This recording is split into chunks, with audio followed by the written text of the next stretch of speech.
untuk lowongan pekerjaan. Ya. Maka dari itu saya sebagai pengawas sangat berkeinginan Bapak Ibu guru-guru dan kepala sekolah untuk tetap komit dengan apa yang kita inginkan tamatan SMK ini agar memiliki jenjang karir yang baik pada pekerjaan. Nah, untuk tidak berlama-lama, maka saya sebagai pengawas sekolah dan juga mewakili Dinas Pendidikan secara resmi nanti akan membuka acara ini, dan saya mengucapkan banyak terima kasih kepada tim narasumber yang mendampingi sekolah kami ini, karena sekolah kami ini juga dalam kategori sangat baik dalam kemajuannya. Kita tahu bahwasanya banyak bantuan pusat juga masuk ke sekolah kami ini. Terima kasih Bu narasumber dan Bapak narasumber yang sudah mendampingi kami. Dengan mengucapkan Bismillahirrahmanirrahim, acara kita hari ini saya buka dengan resmi. Ya, mungkin hanya itu kata sambutan saya untuk pagi hari ini, karena kebetulan juga bertepatan dengan monitoring yang dilakukan oleh pengawas beserta Dinas Pendidikan penilaian akhir sekolah. Insya Allah saya akan mengikuti sampai akhir, namun mohon maaf Bapak Ibu, kamera akan saya tutup, tapi insya Allah saya akan mengikutinya. Terima kasih Bapak Kepala Sekolah, terima kasih Bapak Ibu Guru, terima kasih sebanyak-banyaknya untuk Bapak Ibu narasumber. Wabillahi taufiq wal hidayah. Assalamualaikum warahmatullahi wabarakatuh. Waalaikumsalam warahmatullahi wabarakatuh. Terima kasih kepada PDD telah acara pada hari ini. Semoga acara lancar, berjalan lancar hingga akhir nanti. Amin amin ya rabbal alamin. Acara selanjutnya workshop pusat pengembangan karir siswa yang akan disampaikan oleh narasumber Profesor Dr. DRG Sandra Fikawati MPH. Kepada Ibu kami persilahkan. Baik, terima kasih Pak. Ya, Assalamualaikum warahmatullahi wabarakatuh. Selamat berjumpa Bapak Ibu kepala sekolah, pimpinan sekolah, Ibu Nova, terima kasih, dan semua guru-guru serta anak-anakku, adik-adikku, peserta didik dari SMK swasta Mas Baun Arif di Riau ya Bapak Ibu. Alhamdulillah sehat semua ya. Alhamdulillah. Ayo kita itu dulu yuk, kita pemanasan dulu ya. Kalau saya bilang semangat pagi, langsung dilanjutkan juga ya. Semangat pagi. Ayo semuanya. Semangat pagi. Pagi. 3 kali ya. Pagi. Tepuk tangan. Oke, ulang lagi ya. Semangat pagi. Pagi. Tepuk tangan semuanya. Alhamdulillah.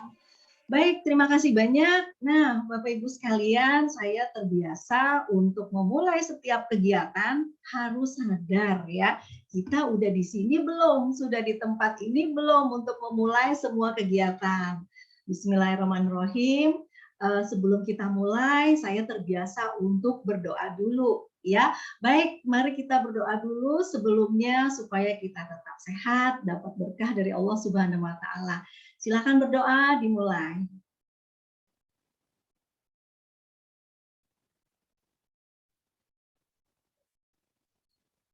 Amin, selesai. Terima kasih banyak. Coba Bapak Ibu guru dan adik-adik sekalian, di kanannya ada siapa? Coba disebutin namanya. Di kirinya ada siapa? Disebutkan namanya. Bapak Ibu juga boleh. Apakah di sebelah kiri dan kanannya ada rekannya? Boleh disebutkan namanya? Sudah inget ya? Sadar ya di sebelah kiri kanannya ada siapa? Kemudian cerah nggak udaranya di sana? Cerah nggak? Alhamdulillah cerah ya. Tidak mendung, tidak hujan. Iya, baik. Terima kasih banyak. Semua sudah sarapan? Mudah-mudahan sudah ya. Ya. Nah, baik Bapak Ibu guru sekalian dan anak-anakku sekalian, adik-adik peserta didik, saya mau koreksi sedikit. Nama saya Yumilia Juhana. Saya adalah psikolog dari Universitas Indonesia, tergabung dalam Pusat Karir Pengembangan Karir UI, CDC UI. Saya adalah tim dari Ibu Profesor Dr. Gigi Sandra Fikawati yang kali ini berhalangan hadir. Beliau ada tugas lain, jadi memberikan amanah tugas ini kepada saya. Nah, saya juga duduk di Direktorat SMK Kemdikbud RI, Kemendikbudristek ya di Jakarta, membantu sosialisasi tentang kegiatan pengembangan karir untuk siswa SMK. Kira-kira seperti itu. Nah, saya karena certified dari BNSP, saya sadar kesehatan, prosedur ini harus saya sampaikan. Karena kita masih ada pandemi, Bapak Ibu dan adik-adik, maskernya dipakai atau tidak? Tolong dipakai dulu bagi yang belum pakai masker, apalagi semuanya berkumpul ya. Kita harus tetap sadar, silakan kalau maskernya ada di tas, ada di kantong, silakan dipakai. Ya, kita jaga kesehatan semuanya. Karena apa? Kalau kita tidak sadar disiplin prokes karena masih pandemi, kayaknya untuk masuk dunia industri juga tanda tanya nih, ya. Jadi kita mulai dulu dari hal yang sangat sederhana, menjalankan standar. Standarnya apa sekarang? Prokes. Prokesnya apa? Pakai masker. Sudah cuci tangan? Sudah, alhamdulillah ya. Oke adik-adik yang saya lihat ada di kelas, boleh pakai maskernya semua, bawa masker enggak? Bawa masker nggak? Kalau nggak bawa masker mungkin duduknya berjauhan ya. Mungkin Bapak Ibu yang lagi dekat sama anak-anak boleh diingatkan maskernya mohon dipakai. Begitu. Kalau yang duduknya sendiri nggak apa-apa, maskernya boleh dibuka. Baik. Nah, sekarang Bapak Ibu sekalian dan adik-adik yang di kelas bawa buku catatan nggak? Kalau bawa buku catatan boleh dikeluarin untuk menulis. Ya, silakan sambil mendengarkan kegiatan ini ya. Oke, Bapak Ibu sekalian dan adik-adik, coba tulis di buku kalian, dan untuk Bapak Ibu guru yang ada di Zoom ini, boleh tulis di kolom chat, apa sih harapan Anda masing-masing mengikuti acara ini pagi hari ini. Sebentar kita akan sharing tentang PPKS ya. Boleh tulis di kertas untuk adik-adik atau Bapak Ibu guru yang lagi di meja tugas, boleh juga tulis di kertas, atau Bapak Ibu yang di Zoom ini ada kita bersepuluh ya sama saya, boleh ditulis di kolom chat. Apa harapan Anda setelah nanti ikut webinar tentang pedoman PPKS ini? Silakan ditulis, saya akan menunggu. Ya, boleh diketik dan boleh ditulis ya. Baik, terima kasih banyak. Nah, buat apa kita mengetahui mau ngapain sih? Jangan-jangan Bapak Ibu dan adik-adik sekalian, para peserta didik atau siswa nggak tahu ke sini mau ngapain gitu ya. Nah, oke, ke sini tujuannya di belakang saya mungkin ada tulisan Tuturi Handayani lambang Kemdikbud ya. Kemudian ada SMK dan Mitra Studi. Karena adik-adik di SMK sekolah vokasi berarti nanti akan masuk ke dunia industri dan bekerja. Begitu ya. Baik, sekarang saya mohon izin share screen ya Bapak Ibu untuk memasuki kepada materi apa yang akan kita diskusikan hari ini. Nah, ini dia. Jadi kehadiran saya di sini mewakili dari Mitra Studi dan juga Pusat Karir Pengembangan Karir UI, CDC UI, mewakili Ibu Sandra Fikawati menyampaikan resume mungkin ya, isi buku pedoman tentang bagaimana belajar di SMK dan adik-adik sebagai siswa SMK nanti mau kemana setelah lulus ya. Tentu saja karena adik-adik di sini adalah sekolahnya SMK, sekolah menengah kejuruan, berarti menyiapkan diri untuk bisa bekerja, ya kan? Nah, mungkin Bapak Ibu guru di sini dan pimpinan sekolah, organisasi sekolah tentu saja akan mendukung semua kegiatan belajar mengajar adik-adik di sekolah, gitu ya. Nah, tapi jangan lupa selain sekolah, anak-anak kita Bapak Ibu guru, adik-adik punya orang tua, ya.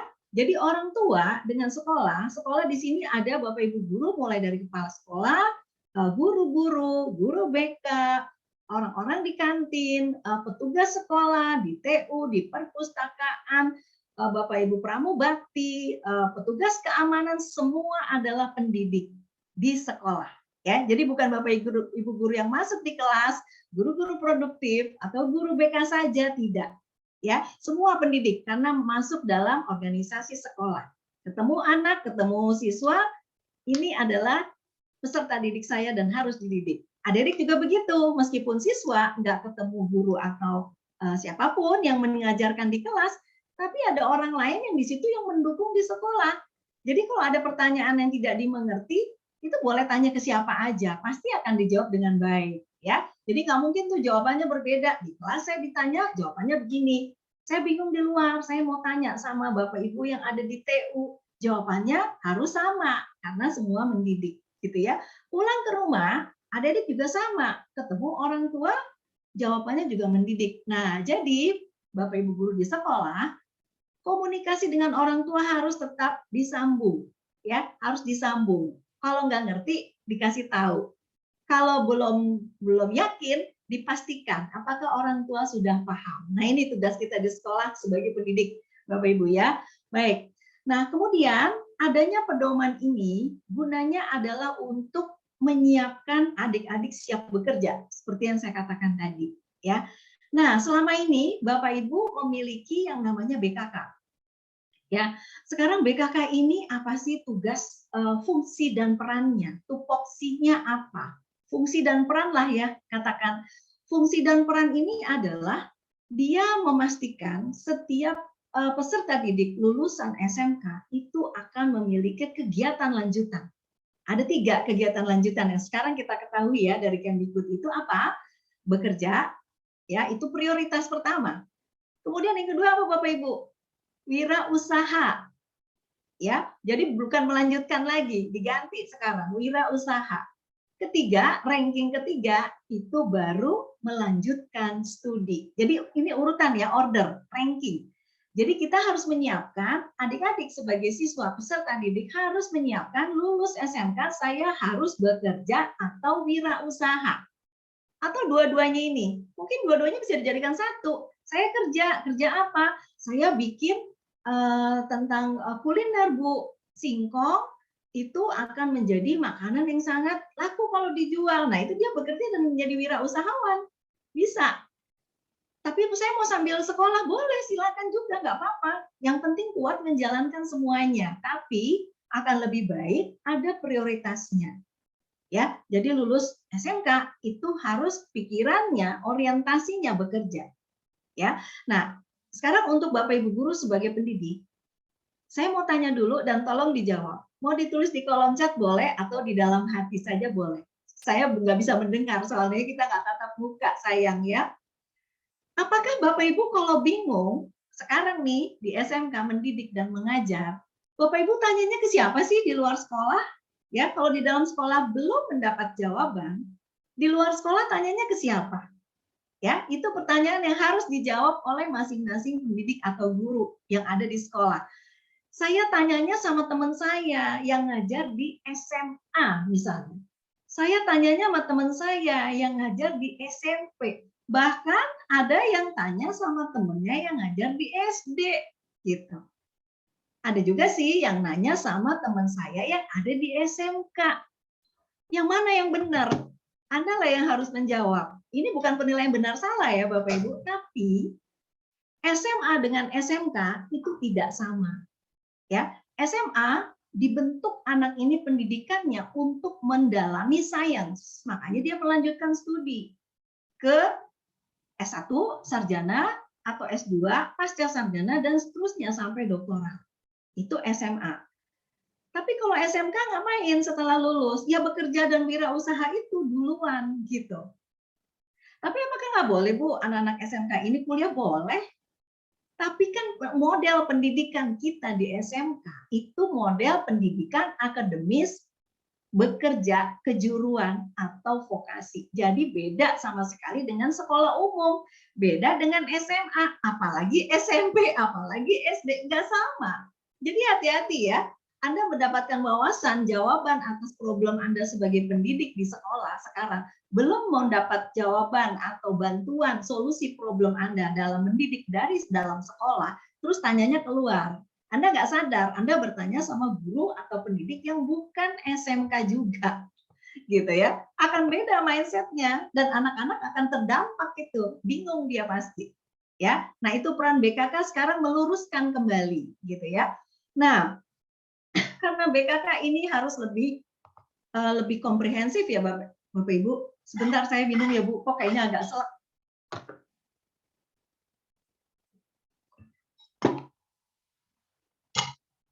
Karena BKK ini harus kita aktifasikan kembali, hadirlah sekarang PPK.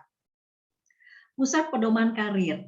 Ya, Pusat Pedoman Karir ini apa? Karena kita akan bicara dunia industri, berarti kita harus berpikir proses. Industri hanya satu kata Bapak Ibu, standar. proses. Makanya saya katakan tadi, kita masih pandemi, belum habis. Meskipun Indonesia insya Allah masih dalam kategori aman. Sekarang ada virus Omikron ya, hati-hati Bapak Ibu dan adik-adik. Masker tetap dipakai kalau keluar rumah, apalagi di sekolah.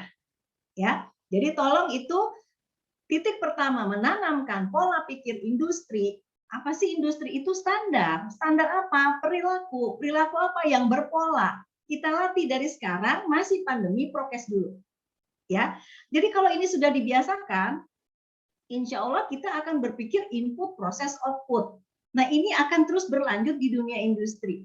Nah, di sini PPK hadir, persiapan pedoman karir untuk siswa, memastikan proses itu sudah dilakukan dengan baik. Kira-kira seperti itu. Mohon maaf Bapak Ibu.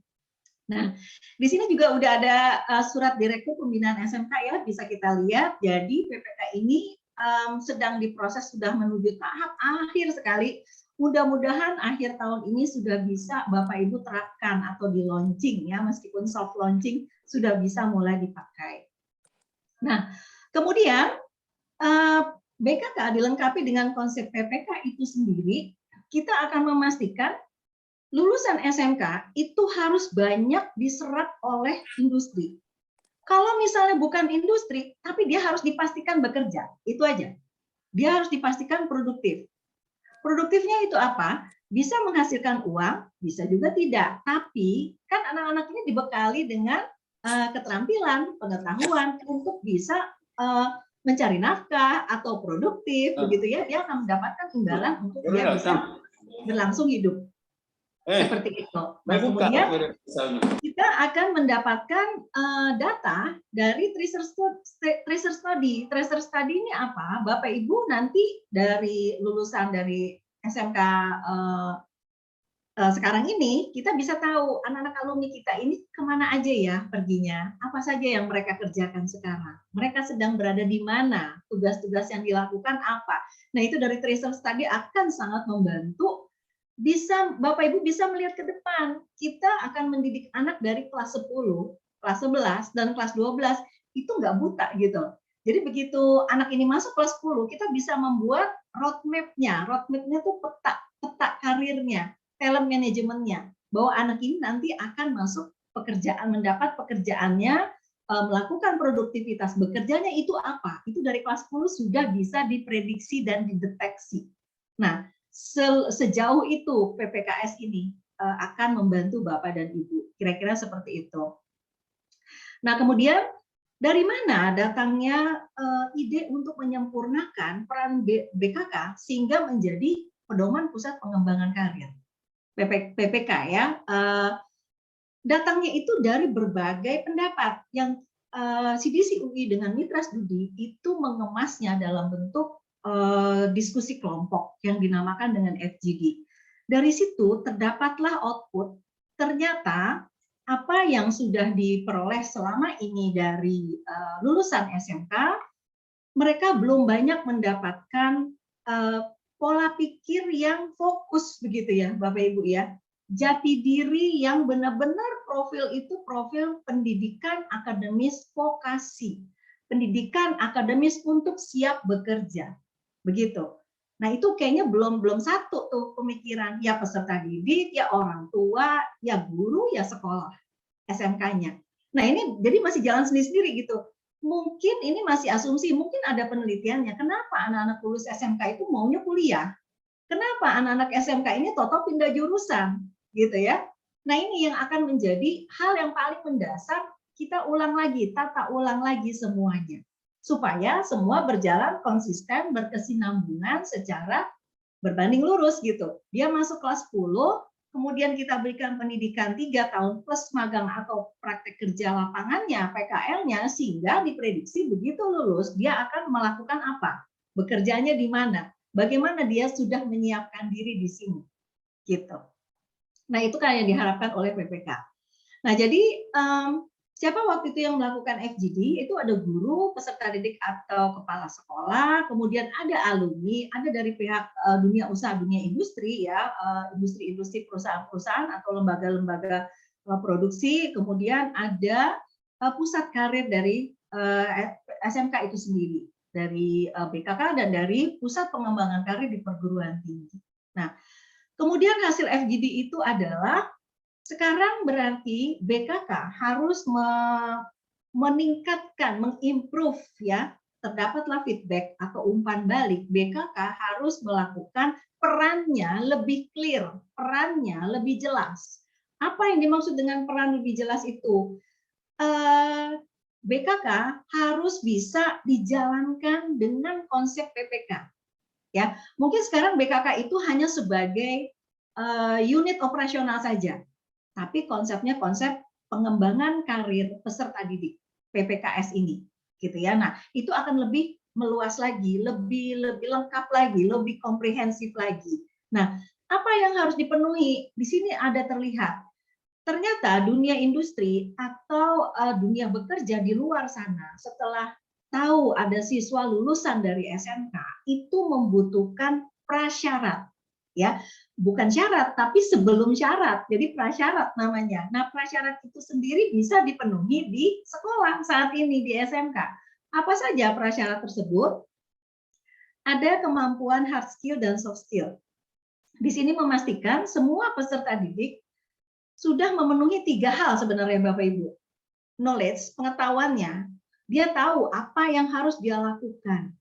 Material, cara melakukan, persiapannya, bagaimana melakukannya, siapa yang akan mendampingi dia. Nah, itu seperti what, why ya, what, why, how, dan who dengan siapa, ya. Kemudian kapan dia harus melakukan itu. 4W, 1H. Itu bisa ya sebagai hard skill-nya. Dan yang ketiga, selain pengetahuan dan keterampilan atau skill, knowledge skill, itu ada attitudes di sini. Ini yang dimaksud dengan soft skill. Ya. Nah, Bapak Ibu sekalian, saya background-nya, saya udah bilang tadi ya, saya lulus dari psikologi UI. Saya berpraktek sebagai psikolog selama 29 tahun. Ya, sejak tahun 92. Saya duduk di industri, saya tidak duduk di perguruan tinggi, saya tidak mengajar. Tapi saya turun ke lapangan, saya pernah pegang HR manager di perusahaan otomotif komponen supplier untuk Astra. Saya bergaul dengan operator-operator lulusan SMK.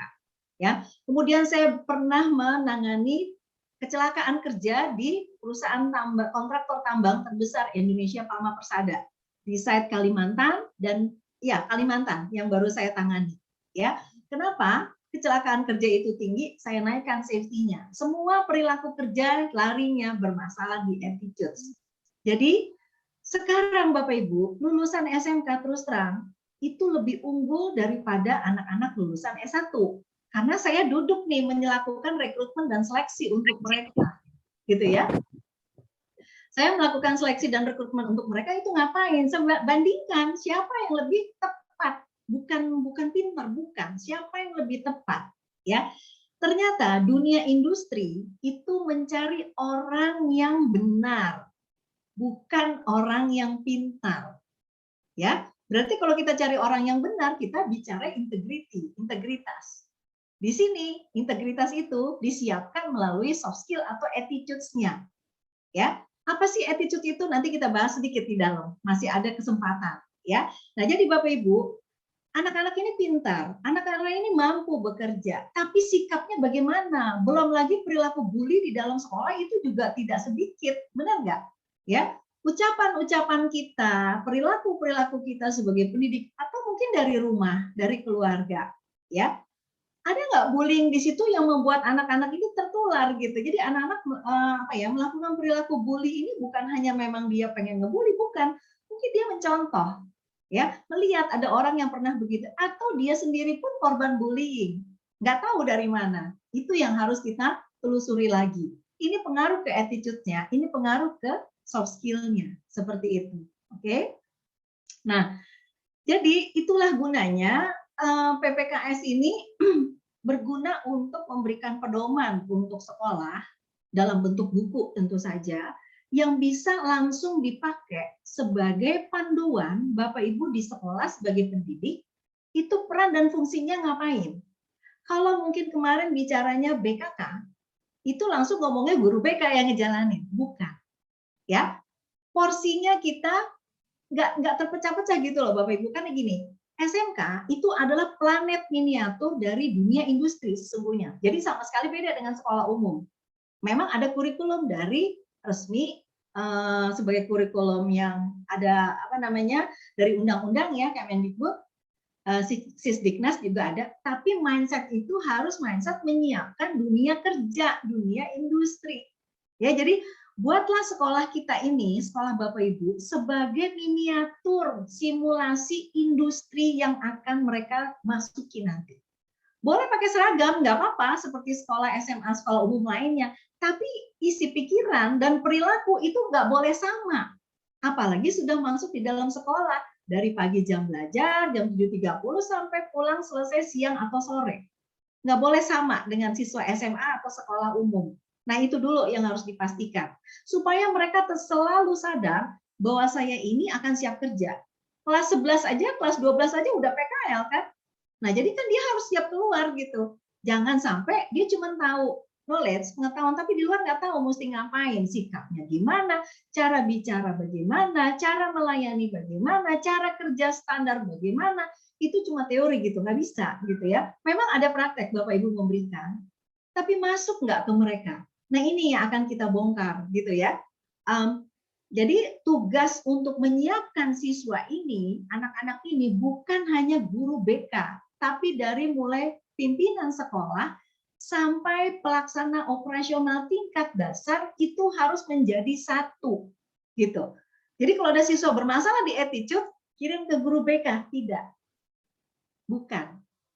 Siapa yang lebih mengenal siswa itu, apa yang anak ini butuhkan, apa yang harus dilakukan, silakan. Bapak Ibu yang bersangkutan lah yang mungkin bisa melakukan itu. Mungkin guru BK bisa mendampingi, ya. Jadi kita jangan melihat, oh ini cuma bisa dilakukan oleh guru BK, saya kan guru produktif, saya guru matematika, oh tidak. Ya, ini kita jadi satu semuanya. Karena sekali lagi Bapak Ibu, Anda boleh berperan sebagai pendidik atau guru, tapi sekali lagi ini simulasi miniatur dunia industri adanya di pendidikan vokasi SMK. Nah, kita akan Bapak Ibu nanti akan melihat di dalam buku ini ada 6 bagian ya, yaitu dari latar belakangnya dulu di pendahuluan, kemudian bagaimana menyelenggarakan organisasi PPK ini nanti bisa berjalan, bagaimana membentuknya, dan bagaimana pada saat operasional dijalankan, apa yang bisa dilakukan oleh para pendidik dari sekolah dan bergandengan dengan orang tua, dan bagaimana menilainya. Jangan lupa, yang kelima ini Bapak Ibu, evaluasi menjadi sangat penting. Ya, jadi jangan selalu ngeributin siapa nih yang bertanggung jawab, siapa yang memimpin gitu ya, bikin aja organisasi gitu ya, sesuai dengan syarat dan ketentuan yang ditentukan oleh pimpinan sekolah dan undang-undang sekolah. Ya, nah yang kedua, dijalankan nggak gitu ya? Dijalanin enggak gitu kan? Kalau nggak dijalanin evaluasinya pasti jelek gitu, atau evaluasi tidak dilakukan. Kenapa evaluasi tidak dilakukan? Karena dijalankan. Tidak dijalankan pun evaluasi harus ada Bapak Ibu sebagai data. Apa yang dilakukan sebagai kemajuan atau improvement perbaikannya ya. Jadi santai saja. Ini satu hal mindset yang cukup menggembirakan. Kita akan mempermudah sebenarnya pendidikan di SMK dan akan membuat kita lebih semangat. Anak-anak saya dari sekolah ini, Panbau Arif, pasti akan bekerja di situ, pasti akan bekerja begini, pasti akan melakukan kegiatan itu, gitu. Makanya research study jadi penting, penelusuran para lulusan. Mereka ngapain aja sih sekarang gitu. Jadi nggak ada lagi, oh dia nggak masuk perusahaan itu, tapi dia bikin wirausaha. Apa? Franchise bakso. Itu luar biasa sibuknya, omsetnya pun tinggi. Dia udah pakai sistem industri meskipun itu dalam franchise. Nah itu kan berarti udah berhasil dia, gitu ya, misalnya seperti itu. Oke, kemudian kita masuk dulu ke bab 1. Ya, nah di sini Bapak Ibu dan adik-adik sekalian, kita sekarang pengguna gadget ini ya, handphone misalnya ya, atau komputer atau online Zoom ini. Kok bisa sih kemarin 2020, 2019 mungkin ya, apakah kita sudah bisa melakukan ini, rapat dengan internet, saling bisa komunikasi